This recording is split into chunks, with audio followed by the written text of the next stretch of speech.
ರಾಜ್ಯ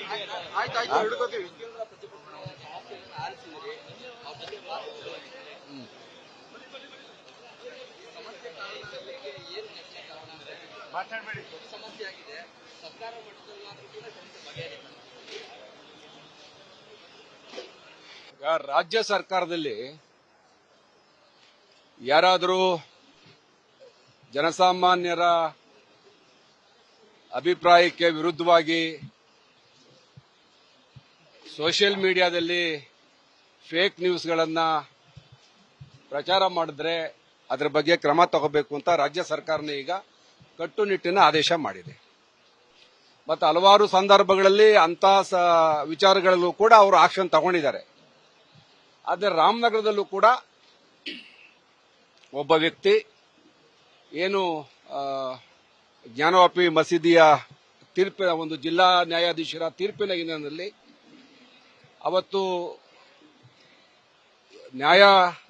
ಅವತ್ತೇನು ಅವರು ವರ್ಡಿಕ್ಟ್ ಬಂತು, ಅದಾದ್ಮೇಲೆ ಅವರು ಫೇಸ್ಬುಕ್ ಅಲ್ಲಿ ಆ ನ್ಯಾಯಾಧೀಶ ವಿರುದ್ಧ, ತೀರ್ಪಿನ ವಿರುದ್ಧ, ಜನಸಾಮಾನ್ಯ ವಿರುದ್ಧ, ಭಾರತೀಯ ಜನತಾ ಪಾರ್ಟಿಯ ವಿರುದ್ಧ ಅವರು ಬಹಳ ಅವೇಚ್ಯ ಶಬ್ದಗಳಿಂದ ನಿಂದನೆ ಮಾಡಿ ಪೋಸ್ಟ್ ಹಾಕ್ತಾರೆ. ನಾನು ಕೂಡ ನೋಡಿದ್ದೀನಿ.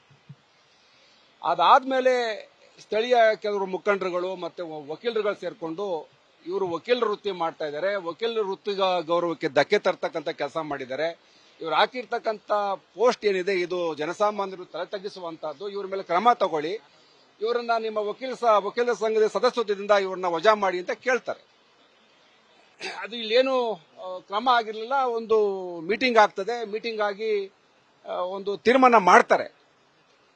ಆದರೆ ನೆಕ್ಸ್ಟ್ ಡೇ ಕೆಲವು ಗೂಂಡಾಗಳು ಮತ್ತೆ ಎಸ್ಡಿಪಿಐನ ಸದಸ್ಯರಂತ ಹೇಳ್ಕೊಂಡವರು ಬಂದು ವಕೀಲರ ಸಂಘಕ್ಕೆ ನುಗ್ಗಿ ಅನಧಿಕೃತವಾಗಿ ವಕೀಲರ ಸಂಘದ ಸದಸ್ಯರು ಅಲ್ದಿರೋರು, ವಕೀಲರು ಅಲ್ದಿರೋರು ಯಾರು ಪ್ರವೇಶ ಮಾಡುವಷ್ಟಿಲ್ಲ. ನುಗ್ಗಿ ಅಲ್ಲಿ ಗಲಾಟೆ ಮಾಡಿ ಈ ಕೇಸನ್ನ ವಾಪಸ್ ತಗೋಬೇಕು, ಇವ್ರ ಮೇಲೆ ಏನು ನಮ್ಮ ವಕೀಲರ ಮೇಲೆ ಹಾಕಿರ್ತಕ್ಕಂಥ ನಿರ್ಬಂಧವನ್ನು ತೆರವು ಮಾಡಬೇಕು ಅಂತ ಧಮಕಿ ಹಾಕ್ತಾರೆ.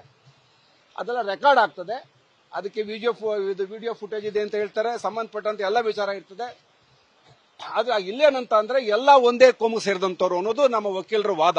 ಏನು ಆ PSI ಕೂಡ ಇದು ಒಂದು ಅಡ್ವೊಕೇಟ್ ಆಗಿದ್ದವರು ಕೂಡ ಒಂದೇ ಕೋಮ್ನವರು, ಮತ್ತೆ ಇಲ್ಲಿ ಶಾಸಕರು ಒಂದೇ ಕೋಮ್ನವರು, ಇವೆಲ್ಲ ಸೇರ್ಕೊಂಡು ಕಾನ್ಸ್ಪರೆನ್ಸಿ ಮಾಡಿ ಅವರನ್ನ ಸಬ್ ಇನ್ಸ್ಪೆಕ್ಟರ್ ಮೇಲೆ ಕ್ರಮ ತಗೊಳ್ಳಿ ಅಂತ ವಕೀಲರು ಕಳೆದ 8 ದಿನಗಳಿಂದ ಪ್ರತಿಭಟನೆ ಮಾಡ್ತಾ ಇದ್ರು ಕೂಡ ಏನೂ ಕ್ರಮ ತಗೊಳ್ಳದೆ ಅವ್ರನ್ನ ರಕ್ಷಣೆ ಮಾಡೋ ಕೆಲಸ ಮಾಡ್ತಾ ಇದ್ದಾರೆ. ಅದಕ್ಕಿಂತ ಮೇಲಾಗಿ ಇಲ್ಲಿ MP ಮತ್ತು ಉಪಮುಖ್ಯಮಂತ್ರಿಗಳು ಆ ಶಾಸಕರ ಪರವಾಗಿ ಬೆಂಗಾಲವನ್ನು ನಿಂತ್ಕೊಂಡಿದ್ದಾರೆ. ಅವ್ರು ಹೇಳ್ದಂಗೆ ಇಲ್ಲಿ DC ಮತ್ತು SP ಕೇಳ್ತಾ ಇದ್ದಾರೆ ಅನ್ನೋದು ವಕೀಲರ ಆರೋಪ. ಇದು ನಿಜನೂ ಕೂಡ ಅನಿಸ್ತಾ ಇದೆ ನಮಗೆ. ಯಾಕಂದ್ರೆ ಇವರು ಬೀದಿ ಬಂದು ಪ್ರತಿಭಟನೆ ಮಾಡ್ತಾ ಇದ್ದಾರೆ, ಅವರಾತ್ರಿ ಇಲ್ಲೇ ಮುಷ್ಕರ ಮಾಡ್ತಾ ಇದ್ದಾರೆ. ಇಲ್ಲೇ ಇದಕ್ಕೆಲ್ಲ ಅವ್ರು ಬಂದು ಕೇಳಬಹುದಾಗಿತ್ತು, MP ಬರ್ಬೋದಾಗಿತ್ತು, ಶಿವಕುಮಾರ್ ಬಂದು ಇಲ್ಲಿ ಇವರ ಸಮಸ್ಯೆಗಳ ಪರಿಹಾರ ಕಂಡುಕೋಬೇಕಾಗಿತ್ತು. ಆದರೆ ಇವರು ಅಧಿಕಾರದ ಅವರ ದುರಂಕಾರ ನಿಮ್ಗೆಲ್ಲ ನೋಡಿದೀವಿ. ಅವ್ರ ಮಾತಿನ ವೈಖರಿ, ಅವ್ರ ಕಾರ್ಯವೈಖರಿ, ಅವ್ರು ಮಾತಾಡೋದು, ನಾವೇನಾರ ಮಾತಾಡಿದ್ರೆ ಬೇಕಾದ್ರೆ ಇನ್ನೊಂದ್ಸರಿ ಕೌಂಟರ್ ಮಾಡ್ತಾರೆ. ಹಾಗಾಗಿ ಅವ್ರು ಏನೇ ಮಾತಾಡಿದ್ರು ಅವರು ಇವತ್ತು ಅವರ ದುರ್ನಡತೆ ಬಹುಶಃ ಈ ರಾಜ್ಯ ಸರ್ಕಾರಕ್ಕೆ ಒಂದು ಕೊನೆಗಾಲ. ಪಾರ್ಲಿಮೆಂಟ್ಗೆ ಪಾಪ ಪುನಃ ಸ್ಪರ್ಧೆ ಮಾಡ್ತಾ ಇದ್ದಾರೆ. ಪಾರ್ಲಿಮೆಂಟ್ ಮೆಂಬರ್ ಅಂತ ಸುರೇಶ್ ಅವರ ಉದ್ದಟತನ ಇದೆಲ್ಲ ಕೆಲಸ ಮಾಡ್ತಾ ಇದೆ. ವಕೀಲರು ಇವತ್ತು ಬೀದಿನಲ್ಲಿ ಅವರೇ ನ್ಯಾಯಕ್ಕೆ ಇರ್ತಕ್ಕಂಥ ಒಂದು ದಯನೀಯ ಪರಿಸ್ಥಿತಿಗೆ ಬಂದಿದ್ದಾರೆ. ಹಿಂಗಾಗಬಾರ್ದಾಗಿತ್ತು. ಇವಾಗ ಆಗದವರು ಏನು ಈ ರಾಜ್ಯ ಸರ್ಕಾರದ ಪ್ರಮುಖರು ಶಿವಕುಮಾರ್ ಆಗಿ ಬರಲಿ, MLA ಬಂದ್ರೆ ಏನಾಯ್ತು ಅಂತ ಸಮಸ್ಯೆನ ಆಲಿಸಿ ತಪ್ಪಾಯ್ತು ಅಂತ ಕೇಳಿ ಇವ್ರಿಗೆ ವಾಪಸ್ ತಗೊಂಡು ಇವರನ್ನ ಅವ್ರ ಕೆಲಸ ಮಾಡ್ಲಿಕ್ಕೆ ವಕೀಲರನ್ನ ಬಿಟ್ಕೊಡ್ಬೇಕು. ಇದು ಬಹಳ ಅನ್ಯಾಯ. ಇವ್ರು ಮಾಡ್ತಾ ಇರ್ತಕ್ಕಂಥ ದುರ್ನಡತೆನ ಈ ಜಿಲ್ಲೆಯ ಜನ ಕ್ಷಮಿಸುವುದಿಲ್ಲ ಅಂತ ಹೇಳಿ ಅವ್ರ ಪರವಾಗಿ ನಾನು ಇವತ್ತು ಮಾತಾಡ್ಲಿಕ್ಕೆ ಬಂದಿದ್ದೀನಿ.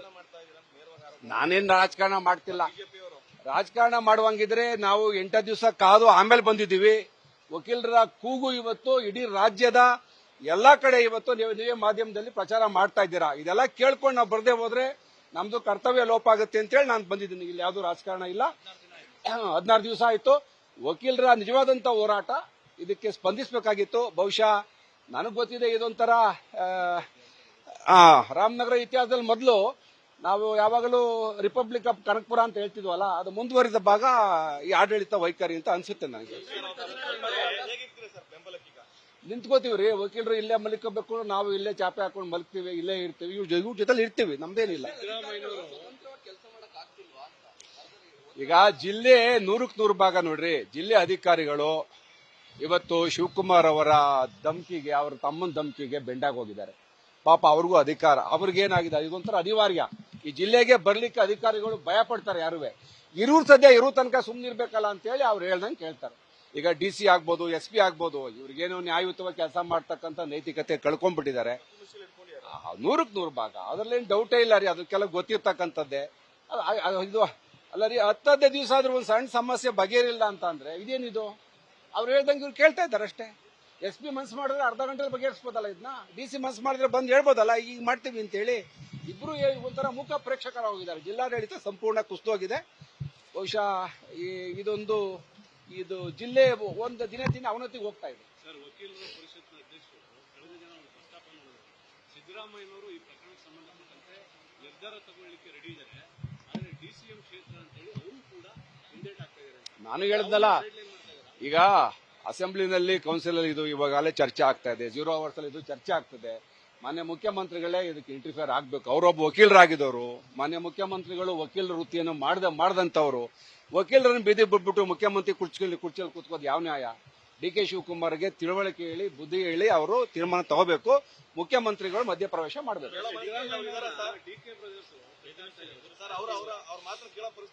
ಈಗ ನನ್ಗಂದೀಗ ಇದು ರಾಜಕಾರಣ ಹೋಗುತ್ತೆ. ಪಾಪ ಈ ಸಿದ್ದರಾಮಯ್ಯನವ್ರ ಗೋಳಿಗೆ ಹೇಳಕ್ಕಾಗಲ್ಲ ರೀ, ಮಾಧ್ಯಮದ ಮುಂದೆ ಹೇಳ್ಬಾರ್ದು ಪಾಪ. ಈಗ ನೋಡ್ರಿ, ಈಗ ಅಲ್ಲ ರೀ, ಅವ್ರೊಬ್ರು ವಕೀಲರು, ಸಿದ್ದರಾಮಯ್ಯನವರೇ ಸ್ವತಃ ವಕೀಲರು ಬೀದಿಲಿ ಬಂದು ಪ್ರತಿಭಟನೆ ಮಾಡಿ ಮುಖ್ಯಮಂತ್ರಿ ಇಲ್ಲ ಅಂದ್ರೆ ಅವ್ರ ಕುರ್ಚಿಲ್ ಕೂತು ಏನ್ ಪ್ರಯೋಜನ? ಅದ್ ನನ್ನ ಪ್ರಶ್ನೆ ಅಪ್ಪ. ಅದು ಕೆಟ್ಟಾಕಿದ್ ಎದ್ರಕೋತಾರ್ರಿ ಇವ್ರಿಗೆ ರೀ, ಅವರು ರೀ ಇವ್ರ ಅಣ್ಣ ತಮ್ಮದಿರ್ಗೆ ಎದ್ರಕೋತಾರ್ರಿ ಅವರು.